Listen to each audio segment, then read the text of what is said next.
हमारे यहां ऋग्वेद और अथर्ववेद से लेकर हमारे पुराणों तक कृषि, पाराशर और काश्यपीय कृषि सूक्त जैसे प्राचीन ग्रंथों तक और दक्षिण में तमिलनाडु के संत तिरुवल्लुवर जी से लेकर उत्तर में कृषक कवि घाघ तक हमारी कृषि पर कितनी बारीकियों से शोध हुआ है। जैसे एक श्लोक है,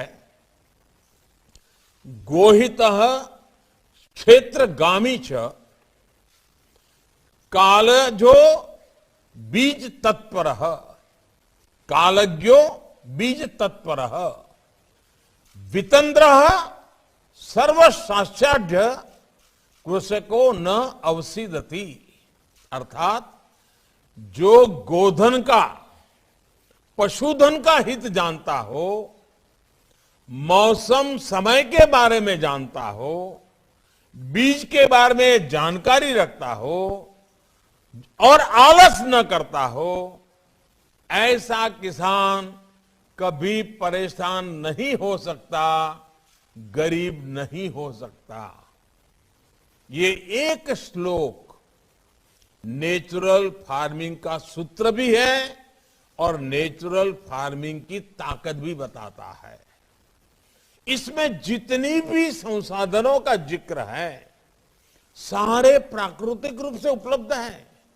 इसी तरह कैसे मिट्टी को उर्वरा बनाएं, कब कौन सी फसल में पानी लगाएं, कैसे पानी बचाएं, इसके कितने ही सूत्र दिए गए हैं।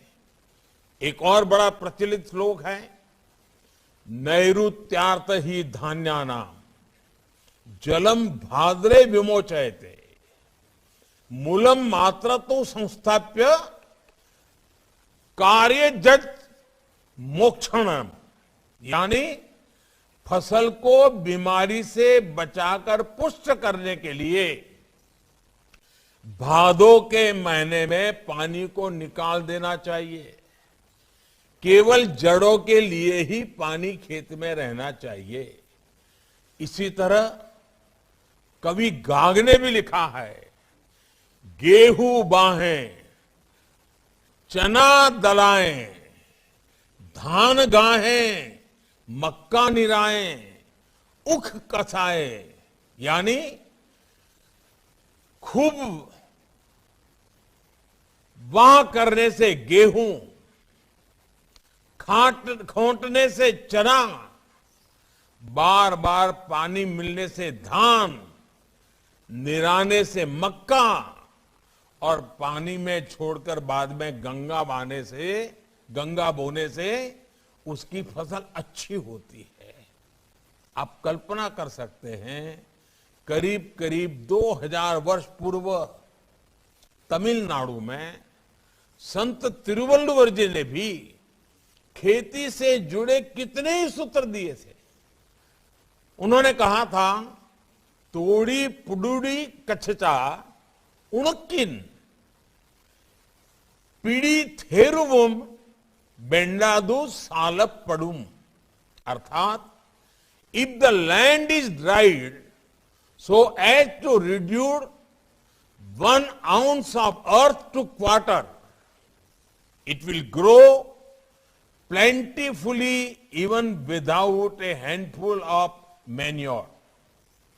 साथियों, कृषि से जुड़े हमारे इस प्राचीन ज्ञान को हमें न सिर्फ फिर से सीखने की जरूरत है, बल्कि उसे आधुनिक समय के हिसाब में तराशने की भी जरूरत है। इस दिशा में हमें नए सिरे से शोध करने होंगे, प्राचीन ज्ञान को आधुनिक वैज्ञानिक फ्रेम में डालना होगा।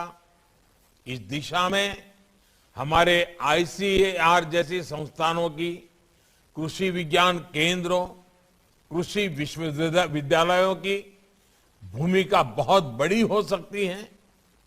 हमें जानकारियों को केवल रिसर्च पेपर्स और थियरीज तक ही सीमित नहीं रखना है, हमें उसे एक प्रैक्टिकल सक्सेस से बदलना होगा। लैब टू लैंड, यही हमारी यात्रा होगी। इसकी शुरुआत भी हमारे ये संस्थान कर सकते हैं। आप ये संकल्प ले सकते हैं कि आप नेचुरल फार्मिंग को, प्राकृतिक खेती को ज्यादा से ज्यादा किसानों तक ले जाएंगे।